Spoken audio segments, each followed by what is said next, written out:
What have we learned from the Summer Tours Northern Hemisphere edition? Specifically, what have we learned about England and what have we learned about Ireland? Scotland still have a couple of games to play in their tour of South America, which isn't getting a huge amount of attention compared with the others. And Wales, I don't know who thought up this scheduling. They have a game against the Queensland Reds at the end of this week as well. I'm sure their players are delighted. So specifically for Steve Borthwick's team and for Andy Farrell's team, after playing the All Blacks and the Springboks respectively, what have we learned about them? Put your view in the comments section. If you're an England fan or an Ireland fan or just a neutral observer, what's your big takeaway? Welcome back to the channel. My name's Alfie. If you can like the video, that'd be great to get it to as many rugby fans on YouTube as possible, and also subscribe to the channel if you haven't already.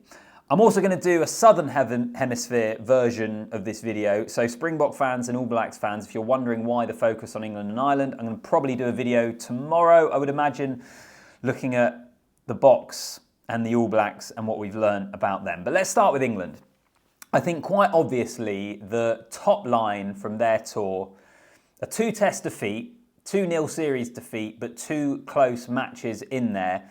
For me, what we've learned is that England can compete with the best teams in the world, given the body of evidence from this tour and also at the end of the Six Nations, that victory against Ireland at home and the narrow defeat against France away. And then even if you want to throw in the Japan test at the beginning of this summer series before that, a fairly comfortable victory as well. This isn't an England team, I think, that are labouring to victories against the teams they should be as much as they once were, and they're definitely a team that are able to compete with the better teams. The big question off the back of this is, can they beat the best, especially in tight games? Because if you look at those games I mentioned, all right, they won a tight game at home against Ireland, they then lost a tight game away to France, and they've lost 2 tight games away to New Zealand. So I think the natural progression and the next step for this team is finding a way to get over the hurdle in these sorts of matches. And I think it's a case of time.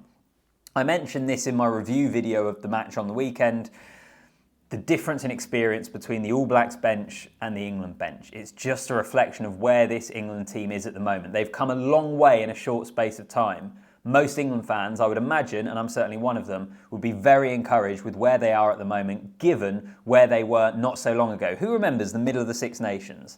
Following that defeat at Murrayfield, we were wondering where on earth this England team was going, what their attack was trying to do. A lot of those concerns have been put to bed. So I think ultimately they can compete with the best. Can they now improve that little bit to win those tight games and get over the line and those sorts of small margins? If we want to look elsewhere, and there is a lot this team can improve on, I think particularly one position, and it's the props, right? The prop stocks for England need to improve. It was the story at the World Cup and the reason they ended up losing that game against South Africa, where they got absolutely marmalised in the scrum towards the kind of final 20 minutes of the game, turned the match on its head. And likewise, the scrum has been put under an awful lot of pressure against New Zealand. And I think especially the tight head would be an area of concern. I think Finn Baxter has impressed and he looks like he has a really bright, exciting future ahead of him. I'm super excited to see how he continues improving with Harlequins in the Premiership and what his career looks like with England. Plus you've got Ellis Genge to return. Bevan Rodd is still only 23. He had a bit of a tough time when he came off the bench here, but I think if he continues to get more opportunities, on the loose head, England are potentially okay. Tight head is the problem. Dan Cole has had a brilliant career and he is still in there. They have still been relying upon him because they don't have anyone who is as good a scrummager on the tight head. Will Stewart was put under pressure, and then I'm kind of looking at it and I'm thinking, who's next, really? Like, what are the options? Asher Opoku-Forjor is the guy that regularly gets mentioned, young player, he's come through with Sale, but England see him as a loose head, Sale see him as a tight head. Where does that all come together? Where does he play, and does he get fast-tracked into this team? It has continued to be a problem for England over the last year. We saw it at the World Cup, we saw it on this tour. Prop stocks need to improve. That is the obvious area for progression and succession planning that this team needs to find the answers to. The one other position, I'll get onto Ireland now, the one other position I'll throw at you is, what about the centres? I really like Ollie Lawrence and Henry Slade as a combination. Outside of those 2 players, if one of them was to go down injured, what's the answer? Fraser Dingwall has been there, but has never quite looked like an international player. We haven't seen too much of him. But what are the other options and answers there in the centres? For the time, we're okay, but I think it potentially becomes an issue if you lose a couple of players. I think it becomes an issue again for England. Let's get on to Ireland, though. What a series. What a drawn series that was against the Springboks. Like, they were up against it in that second test. They had a load of injuries. I know the Boks did as well, but their strength in depth is unrivaled. Ireland had injuries in key positions, and they were able to pull it out the bag. Like, fair play to them. I think the big thing that we've learnt about Ireland is that the future continues to look bright. Because there was, maybe not massively, but a slight feeling that off the back of the Six Nations, remember the defeat to England, they then kind of stumbled over the line. They got over the line in the end. They won the Six Nations, but it maybe wasn't as convincing at the end of the championship as it had been at the start with that victory against the French. Then the defeat in the first test here. And you were just wondering whether they were on not a slide, but that the level had perhaps dropped from where it was previously when they were winning Grand Slams and winning Test series in New Zealand. Plus, you know, Sexton has gone and they had all the injury problems, everything I talk about. I think what we've learned is that the future still looks bright because despite that run, it took serious character and quality to be able to win that second test.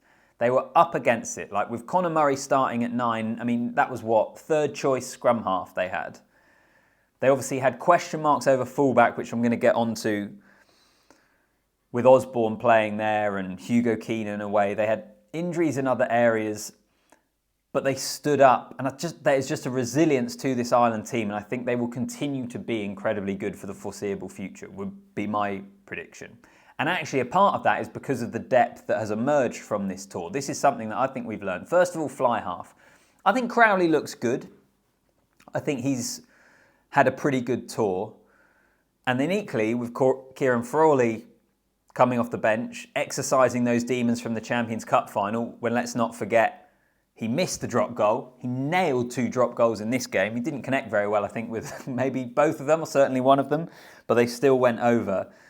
And all of a sudden, I'm looking at that fly half option and thinking, maybe it's not quite as big a question mark as it once was. Is this recency bias on my part? Or actually, if you're an Irish fan, are you looking at Crowley and Frawley and thinking, yeah, I think we'll be okay here with those 2 guys, continue to get experience, continue to progress, and you're pretty comfortable with them moving forward? It feels like maybe Burns' time is kind of moving to the side. He's gone out of the picture a little bit, but with those 2 players, I'll be pretty confident. And then the other one is a guy I mentioned a moment ago, Jamie Osborne. Because Hugo Keenan has been crucial to this Ireland team, and there was a real fear I felt of what his absence would do for this series. And I think Osborne has been outstanding, really. When you consider the environment he's coming into, the challenge they have of facing the world champions in South Africa in those 2 test matches, end of a season, all that stuff, I think he looked really good as well. So I'm looking at both of those key positions and thinking that there's depth there that there maybe wasn't previously for Ireland. That's something I think I've learned. The final thing I'll say on Ireland to finish the video is captaincy with a question mark there. Is this now Caelan Doris's team moving forward? Is he now going to be the long-term captain? I've seen it said that that is very much a possibility off the back of this. I mean, in terms of his individual performance, he was excellent again. He has been excellent over the last few seasons. And maybe this is the time for him to become the captain of the team moving forward. Let me know what you make of that in the comment section. But that, I think, is just the kind of question hanging over this team as we head into the future, to the end of this year and the years to come. So those are my general thoughts. Those were the obvious things for me when I thought, what did we learn about England and Ireland on the summer tours? You can let me know your thoughts in the comments. Like the video as well. Subscribe to the channel. I'll see you in the next one.